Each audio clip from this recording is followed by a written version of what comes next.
What's up guys, it's me Kareem and I'm back with another video. And in this video I'm going to teach you how to clone yourself. No wait! I was gonna teach them how to clone yourself. Anyway, let's start the video.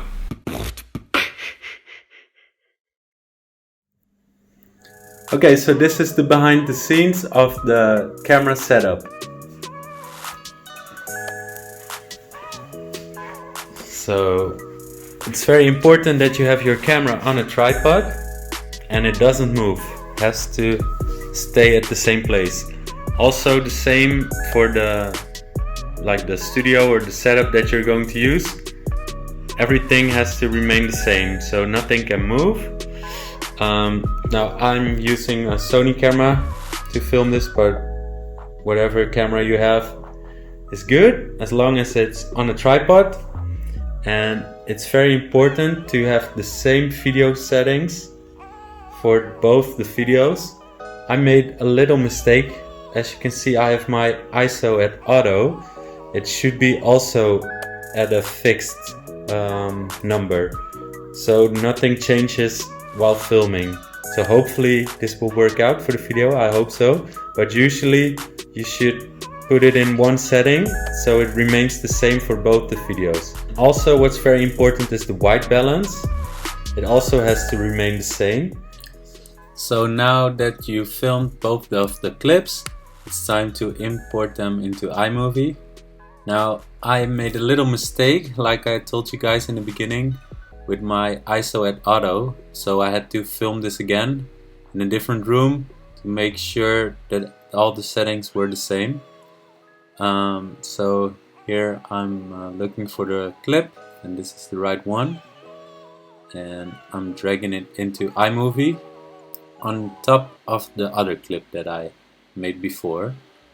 So you have two clips, and now I'm going to trim it so it's the right length. Okay, so now that I've trimmed the clip, it's time to add the green blue screen effect.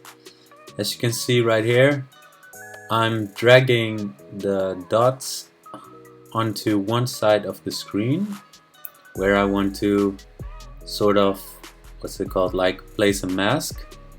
So I'm gonna mask the left side of this video, and that means that you can only see the left part of the top clip and the right part of the bottom clip.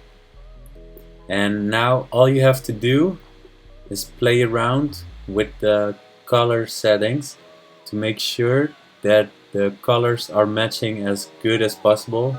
It's pretty difficult to match them up perfectly, but do your best and try to make the line invisible in the middle of the two clips.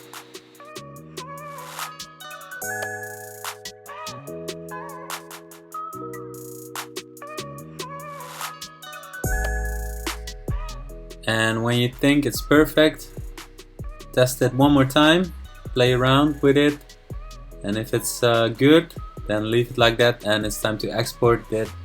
And there you have your clone. This is the tutorial on how to clone yourself with Imovie. I hope you guys liked it. If you did, then make sure to click the like button and also subscribe to my channel. You can subscribe right here. And also hit the notification bell so you get notified every time I upload a new video. And I will see you next time.